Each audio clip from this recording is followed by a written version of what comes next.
Paulo, tem 20 minutos, boa apresentação. Pode começar. Boa tarde a todos. Meu nome é Paulo Carlos Passos Souza. Hoje estou apresentando meu trabalho de conclusão de curso, que tem como tema um projeto adaptativo de estrutura metálica de uma bicicleta. Tenho como orientador o professor Dr. Davi Lira Nunes. Bom, a apresentação conta com a apresentação da introdução, motivação, problemática, justificativos e objetivos do presente trabalho, a fundamentação teórica englobando processos de origem de fabricação, evolução, os materiais e processo de fabricação do quadro de bicicleta, tensões e resistências as quais são empregadas no modelo e também normas empregadas para poder retificar as afirmações. Por fim, são feitos aspectos metodológicos do presente trabalho, desenvolvimento e resultados e por fim, as conclusões. Tendo como início a motivação tem-se com a tendência dessa falha, visto que 3% da produção apresentou a avaria no mesmo local da falha desse quadro de bicicleta, e como principal motivação tem-se que o autor conta com um modelo que teve essa mesma avaria e teve como curiosidade aplicar ferramentas de engenharia para poder estar buscando a causa raiz e elaborando soluções que mitiguem ou eliminem esse tipo de falha. A justificativa tem-se que houve um aumento exponencial da atividade do ciclismo durante a pandemia e, para fins de garantir a qualidade, mesmo com o aumento dessa produção, é que tem esse trabalho, a fim de retificar os laudos emitidos pela empresa durante estudos dessa falha e também, por fim, elaborar um processo, um plano de ação que mitiga ou elimine esse tipo de avaria em quadros de alumínio. Bom, o objetivo geral desse trabalho é identificar as possíveis causas de falha na fase de projeto do quadro de bicicleta e propor também soluções no projeto original ou no processo de fabricação para poder eliminar ou mitigar esse tipo de avaria. E os objetivos específicos são estudar e compreender o quadro de bicicleta a ser analisado, estudar e conhecer materiais do processo de fabricação do quadro de bicicleta, estudar as ferramentas para identificar modos de falha e causa raiz de projeto do quadro de bicicleta com ferramentas consolidadas da engenharia e também definir planos de ação para que elimine e mitigue esse tipo de avaria. Bom, dando início com a origem e evolução, tem-se a origem do ciclismo principalmente para poder fazer a locomoção e, por fim, foram criadas necessidades de fim de competição, onde foram aí que surgiram os starts das evoluções da bicicleta, onde podemos ver aqui no modelo da esquerda o primeiro modelo e já na direita o modelo utilizado nos dias de hoje, onde pode-se constatar que houve algumas alterações visando também a maior rendimento, tanto em velocidade quanto na maior segurança, como a introdução de gancheiras para poder ter uma estrutura do quadro mais rígida e, por fim, assim, não ter ela variada, e também a inserção da suspensão dianteira, a fim de garantir uma melhor distribuição de carga, não assim transparecendo totalmente para o ciclista. Já nos materiais de processo de fabricação para esse tipo de estrutura metálica, principalmente são utilizadas as ligas de alumínio, devido ao custo-benefício, sendo alinhado a um processo de fabricação mais simples que as outras ligas, a um peso menor e uma rigidez elevada. As principais ligas utilizadas são 6061 T4 e 6061 T6, e as que diferenciam elas são os tratamentos térmicos, as quais são englobadas, sendo a T4 um envelhecimento natural e a T6 um envelhecimento artificial. Isso ocasiona numa estrutura com maior resistência mecânica. E tem-se também algumas estruturas de 7005, que é uma liga de alumínio que possui menos alumínio em sua composição e mais zinco, gerando-se uma estrutura mais rígida. Mas assim, ela não é tão utilizada para quadros de bicicleta, visto que ela não possui um alto potencial anticorrosão. Os processos de fabricação eles são abordados no presente trabalho, visto com que eles interferem diretamente na qualidade final de resistência mecânica da bicicleta, do quadro de bicicleta. O principal processo que é utilizado é a hidroformagem, visto a liga de alumínio ser uma liga relativamente mais dúctil que a liga de aço, podendo assim utilizar a hidroformagem, que consiste em colocar um tubo de alumínio em um molde, fazer a inserção de líquidos, podendo ser água, óleo, a fim de que essa estrutura tome a forma final do molde. Por fim, são realizados alguns processos de soldagem para poder estar criando a estrutura metálica do quadro, podendo ser MIG, TIG ou até mesmo plasma. E por fim, são realizados alguns tratamentos térmicos, podendo ser têmpano, envelhecimento e alguns outros, para poder garantir que essas microestruturas, devido ao processo de fabricação e à soldagem, retornem, sejam reagrupadas e, por fim, obtenha-se uma estrutura com tratamento térmico, podendo ter uma maior resistência mecânica. E, por fim, a pintura, que tem como fins objetivos a estética e também a proteção contra microchoques e também a corrosão. As tensões e resistências no ciclismo, existem algumas solicitações de como a pedalada, o arranque, o impacto vertical e o impacto horizontal. Sendo o impacto horizontal a maior fonte de estresse de concentração de tensões na estrutura metálica do quadro. E por fim, são também algumas questões de fadiga, visto que o esporte ocorre um carregamento cíclico no material, e a deformação mecânica, visto com que há uma treliça e está engastada em todas as extremidades, os principais concentradores de tensão se dá pela mudança de geometria, que são nas extremidades, e também, como é uma treliça engastada, no meio dela, pois ocorre a flambagem, visto que há um carregamento e uma deformação axial. E a fadiga ocasiona devido ao carregamento cíclico e, em alguns casos, ocorre ela. E, por fim, ela pode ser detectada por meio de marcas de praia e algumas análises experimentais. E para fins de detecção de software, são analisados a tensão de von Mises, que é mais popularmente conhecida também como a tensão de cisalhamento máximo, pois ela nos dá um valor de tensão de tensão de von Mises, e essa tensão, quando ela é igualada à tensão de escoamento do material, ocorre a falha, podendo ser constatada por falha frágil ou falha dúctil. Para fins de corroborar com o trabalho, não ser um estudo empírico, foram levantadas algumas normas para a fabricação de quadros de bicicleta, a fim de garantir que existe alguma fundamentação teórica, algum cálculo que já seja especificado para esse tipo de situação, onde existem algumas normas ISO que elas se dão mais para bicicletas de criança, com práticas de fabricação de brinquedos, e tem-se a norma STM, que já é uma norma mais voltada para a prática do ciclismo, onde ela engloba testes de fadiga e também testes de impacto, para poder estar sendo retificada a qualidade do material, mas assim, esse tipo de norma ela se aplica a modelos já fabricados. E por fim, para questões de verificação de qualidade, tem a norma SAE J1739, onde essa norma ela tem como escopo a fabricação de produtos. E ela consiste no início de dividir o equipamento, máquina, em conjuntos e subconjuntos. E a partir desses subconjuntos são definidas quais são as funções de cada um deles. Por fim, é elaborado um DFMEA, ele consiste na subdivisão de conjuntos e subconjuntos, determinados o modo de falha, a ocorrência, a severidade, a detectabilidade dessa falha, sendo assim, podendo se ter controles de prevenção ou não para esse tipo de falha, e a partir dessas severidade, ocorrência e detectabilidade por meio da norma, são calculados o RPN, que são a multiplicação desses pesos. Esse RPN significa o número de prioridade de risco, que por fim, esse número, quanto mais elevado, necessita que esse ponto seja atacado primeiramente para poder garantir a qualidade final do produto. Já os procedimentos de análise para projetos segundo a norma SAE, ela pode englobar tanto análises analíticas quanto análises numéricas. E as análises analíticas, elas servem para determinar algumas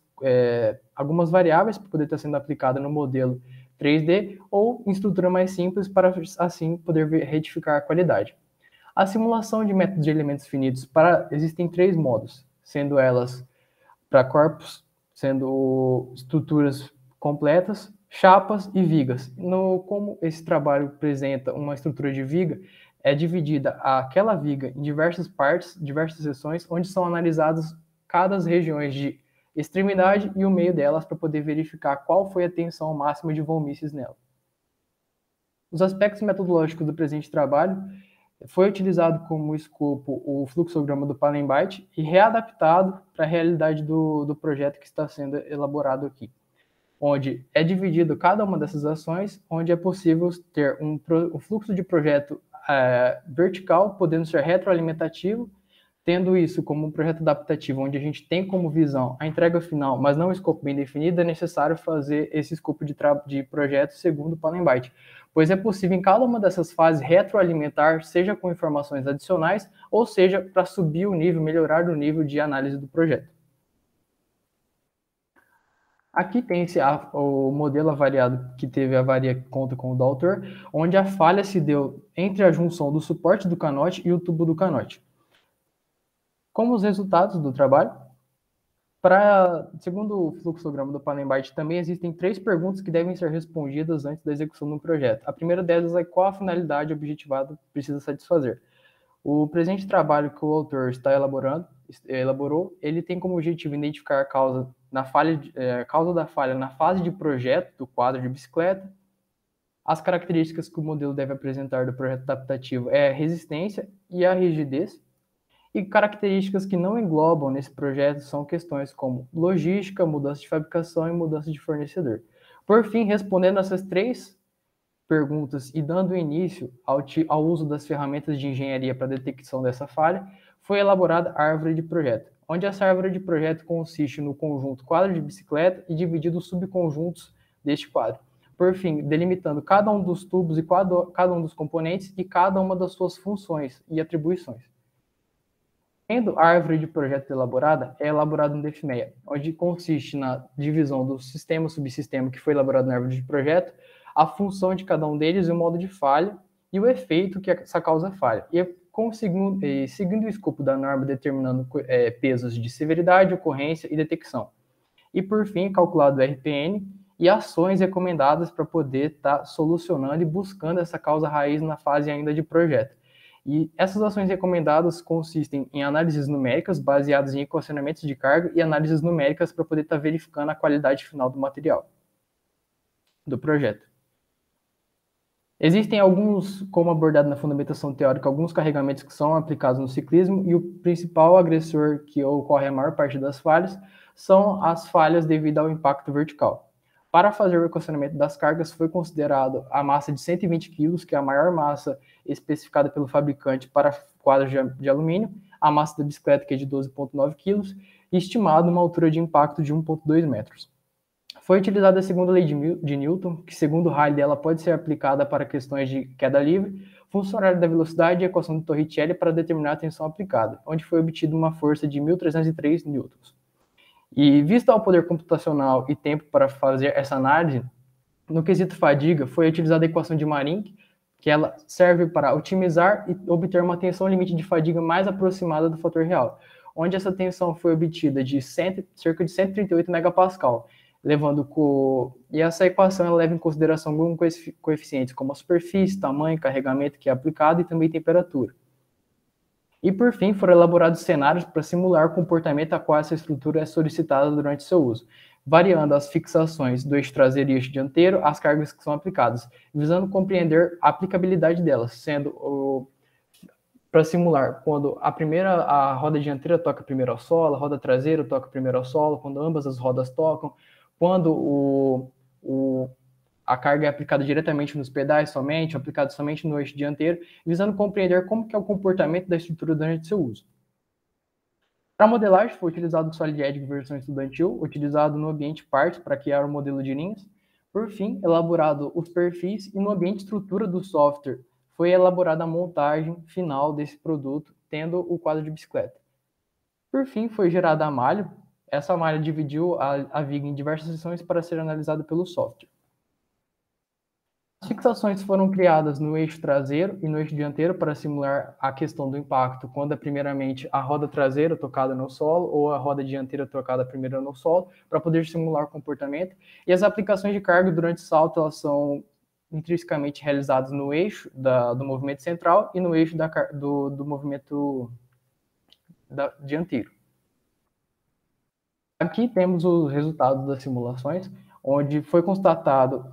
principalmente a concentração de cargas na junção do suporte do canote com o suporte da corrente, e onde é retificada a necessidade da gancheira, pois nessa concentração de tensão com a gancheira é eliminada essa concentração de tensão, é passada para a gancheira ela, e assim postergando a vida útil do quadro. Já os cenários que obteve nenhuma concentração de tensão, isso se dá porque a tensão está aplicada no ponto que está engastado, onde toda a carga é projetada para o ciclista e devido a isso a retificada necessidade de suspensão. Já no cenário 5 e no cenário 6 é no cenário de queda livre, quando a primeira roda que toca ao solo é a roda traseira e o peso está totalmente distribuído na carga no eixo dianteiro. E por fim foram analisados mais intrinsecamente essas causas e esses cenários, onde nos nós foram obtidos alguns valores de tensão de von Mises de 0,58, 0,59 e de 1,19 megapascal. Visto que foi um valor muito abaixo do valor de escoamento do material e também da tensão limite de fadiga obtido pela teoria da equação de Marin, foi elaborado um novo cenário para poder estar otimizando e compreendendo o comportamento do quadro, e aplicado uma carga cerca de 2 vezes aquela que foi calculada. E mesmo assim, obteve-se um valor de 2,39 megapascal na tensão de von Mises na região de interesse, que é onde tem a concentração de tensão onde houve a falha. Por fim, foi elaborado esse cenário, onde foi constatado que não houve falha tanto por escoamento, tanto falha por fadiga. Pode-se observar os valores de coeficiente de segurança elevados, visto que o projeto não apresentou falhas no dimensionamento sim dele, e algumas que deu erro no valor de fator de segurança, e caso ele foi estimado para infinito, pois não houve concentração de tensão de von Mises, pois a carga foi totalmente projetada para o ciclista. Levando em consideração o material, tendo agora como as conclusões que nos cenários propostos para poder compreender o comportamento durante o uso, não foram encontradas falhas de projeto. Foram utilizadas ferramentas consolidadas de engenharia como DFMEA, fluxograma de projeto do Palenbyte, análises analíticas para definição de equações de cargas para poder estar sendo aplicadas, equação de Marin para simular o comportamento da fadiga, e o projeto adaptativo constou que não apresentou falhas relacionadas ao dimensionamento do quadro, abrangindo assim a causa da falha ao processo de fabricação como englobado na fundamentação teórica. E devido a essa falha se dar pelo processo de fabricação, tem-se a construção de um novo DFME, levando em considerações questões de processo que levam à diminuição ou variabilidade da qualidade do produto. Tem-se assim o novo DFME elaborado com análises por outros softwares, análises para ser utilizados durante o processo de fabricação, como a inserção de checklists, treinamentos e também solicitar para fornecedores análises experimentais de suas matérias-primas. E também levado em consideração questões de verificação de umidade, armazenamento e temperatura a qual está realizado o processo de soldagem, pois é um dos processos que mais interferem na qualidade final do produto no quesito de resistência mecânica. Como sugestões de futuros trabalhos, tem-se a análise dessa propagação dessa trinca, já que ela está nucleada, para ver se ela vai ter uma propagação, se ela vai estar estagnada. Uma análise linear estática pelo FEMAP. Foi utilizadas algumas análises por meio desse software, mas visto o tempo não foi possível aprofundar, então fica como sugestões de futuros trabalhos, visto que o FEMAP é um dos principais softwares criados pela NASA, onde o SolidEdge utiliza uma extensão do FEMAP, mas ele utiliza de uma forma mais simples. Realizar uma análise numérica do cordão de solda, ver como se comporta essa distribuição de cargas e distribuição de tensões no cordão de solda, para ver se ele está dimensionado da maneira correta. Estudos referentes ao processo de fabricação. Isso se dá pela aplicação do DFME V2, que foi o segundo DFME elaborado, levando em considerações falhas no processo de fabricação. E também, por fim, sugestão de futuro trabalho, uma análise experimental desse quadro, para a fim de retificar se as propriedades químicas de alumínio, zinco, magnésio e sílica estão condizentes com o que é especificado pelo material. Gostaria de agradecer a presença de todos e estou aberto a dúvidas. Muito obrigado.